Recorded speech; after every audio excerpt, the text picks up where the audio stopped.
lot of things planned for this show, bro. We got interviews, right? Man, you're gonna be showcasing artists. Man, dude, are we? You feel me? I got so much stuff that's going on with this show. You know, it's real dope.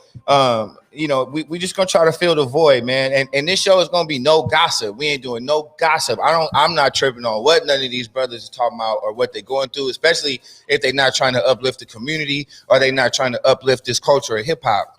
If they're about gossiping and going back and forth and all that, this will not be that show. So I think that people will appreciate that as well. You know, you'll see from start to finish, you know, just some real cool content and trying to make people feel good in these trying times. You know, bringing them some real hip hop. You know, not to knock nobody else, but you know, this is going to be something unique. You know, that I think the game, you know, will appreciate. Also, you know, we wanted to shout out a classic club or a venue. We're going to do that every week as well. So I'd like to get like my man out there in Houston. My club, we did a rap contest out there at Zanzibar. And shout out to Misfit 8. Misfit 8. He won the contest in Houston, Texas. You feel me? And we've done it a few times in Austin. So I want everybody out there to send in old school hip hop clubs that you remember, that you came up to that are gone. You know, I know a lot of them that are gone. It breaks my heart that the Airliner's gone. We've done some amazing shows there. But every week, you know, hit me up and tell me about a hip hop club that you remember. The one that we remember today that I'm going to remember is two clubs. The Airliner on 2419 North Broadway out in LA, man. That was my spot. And we did some amazing shows there, man. Shout out Underground Hip Hop Blog. Shout out Beats of the Week. Just all the people that came through to there. You know, it was in business for a long time, 105 years. And I was so happy to be able to do shows there. Like we did like the last of the shows there, you know, and we had a good 2, 3 year, 4 year. We were doing shows there like 5 years. It was like the first shows that we started when we came to LA. And I was sad to see that go, and I hope we could try to bring back the Airliner some type of way, man. Shouts out to my guys that used to run it. You know, we used to, you know, the security, the deals we used to do, just old school, you know, the venues, man. And also in San Francisco, where I'm from, Club 6, man. Club 6, man.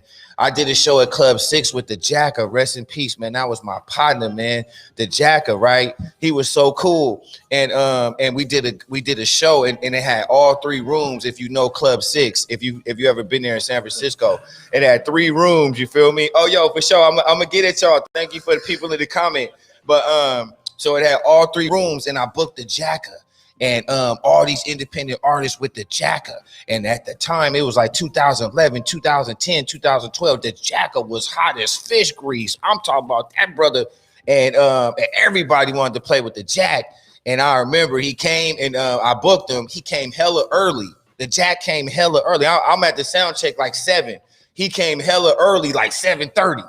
And then that was my only time. That was my first, one of the earliest times I really met him and kicked it, but we kicked it in the car. I ain't never really told the story. We kicked it in the car before the show and smoked and just was chopping it up. And like ever since then, every time he see me, he'd be like, Las, like he always would call me. But people who know the Jack know what I'm talking about. But we did a big show there at Club 6, and I did many shows there, and I was sad to see it go. So you know, you got to remember, you know, the old school hip hop history. One love to Club 6 in San Francisco, and one love to the Airliner in LA over in Highland Park. Highland Park, is that what it is? I think over there, the turf. You feel me? Highland Park. So, yo, man, love it. Yo, Mike, I don't think your mic. Yo, shout out to my people's DJ Cool Herc for sure, man. Hey, I got a dope story about Cool Herc too. We're gonna get into him, and we got the best in Salt Lake. Yo, I see you, Tony Touchwork. But you know what? You brought up a very important topic about, you know, covering these venues, these historical venues. What these rappers today have no appreciation for, is that these venues provided these platforms. Oh my God, did they? You know, and it was people like yourself who would book these venues and provide the platform for these independent artists. Right. Yeah, I did. And it was a beautiful thing. I mean, it was a beautiful thing, and I can't wait to do it again. But, you know, to produce over 200 shows and over 10 years. But you know, we produced 134 rap contests, but then I did other little shows, other little things, you know, that you know, close to 100 shows. So you know, every venue, and that's why I used to have shows that places book me, because I took pride in that venue. I never went to a venue and disrespected the venue. And you made them money. And I made them money. I don't care if it was a 50 capacity, 400, whatever, the bigger the better. But all my people that gonna see this know Sellassie always took care of the venue as a hip hop promoter. And it was a beautiful thing after the show.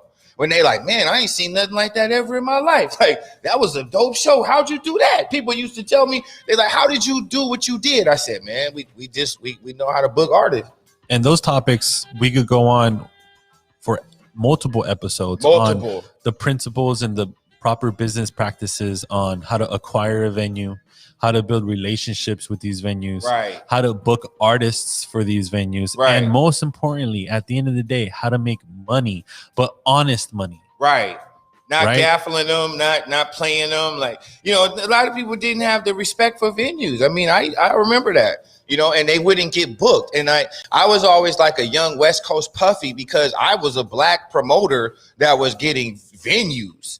And I was in the streets, and my people be like, how'd you get that? How'd you do that? And I'm like, man, I know how to, you know, do a show. You know, I don't be wasting people's time, and, you know, I know how to do a show. Well, the whole point is to create a crowd, a gathering, right? Right. So last thing, you know how hard that is to get 100 people, 75 people, 200 people, right, 1,000 people in one room. Definitely a struggle, especially when there's no quote unquote headliner. Right. But you, Sellassie, you pivoted and you found a solution to the problem. Right. Straight up. I remember when I walked into the rap contest for the first time, it was absolutely bonkers. I remember it. I know. It was a club right here. I forgot what it was called. Jazz something right here. It was the Jazz Club, old school Cole. His name was Cole. Okay, now we could go on a whole episode. Shout out, you know Cole. What, Sellassie, this might be an idea, man, to go in depth in covering these stories and these historical venues, right? That you were blessed to work with. Yeah, there was a lot, man. There was a lot. I mean, yeah, I could go off the top of the head. I mean, SRB in Brooklyn, you feel me?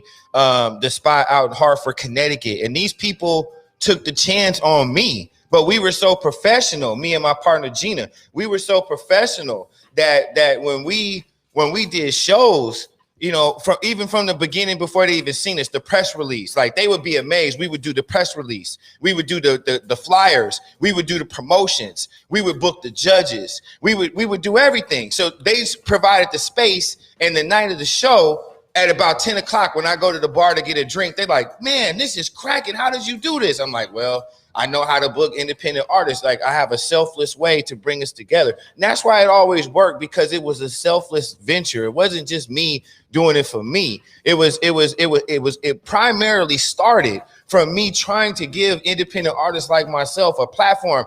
The rap contest started out of frustration from not being able to get booked by promoters. But this is how I turned the game around. I became one of the biggest promoters, and in my early days in San Francisco, I would get all the promoters to get on the shows, and I'll tell you a story about that later, about never accept no. Like, don't be scared to be told no. I'm gonna tell you an LI story about that later. But I would be told no, and I said, man, I gotta do my own thing. I said, I gotta do something. So shouts out to the Lavende Lounge, which is no longer there. The Lavende Lounge, I think, is the brick and mortar old school in San Francisco. But that used to be an old school club in San Francisco that was a beautiful venue. And we used to do beautiful things there. They would have food. They would have the drinks. It was amazing. It was amazing. So, I could go on and on with all the venues that I've been to. You know, I remember we did South by Southwest in Austin. This brother, he had the venue, and we hooked up with him, and he showed up at the venue. We didn't have nothing, no paperwork, nothing, none of that stuff. He showed up at the venue. We brought people to the venue. He made hella money at the bar. He had a bar where it was cobwebs around it, and we brought hella people to that bar. And at the end of the night, he was hella cool. We toasted and drank, and then we left every time. And in all my shows, it was never no funk. Like everybody respected that. Everybody got home safe. That was just a beautiful run.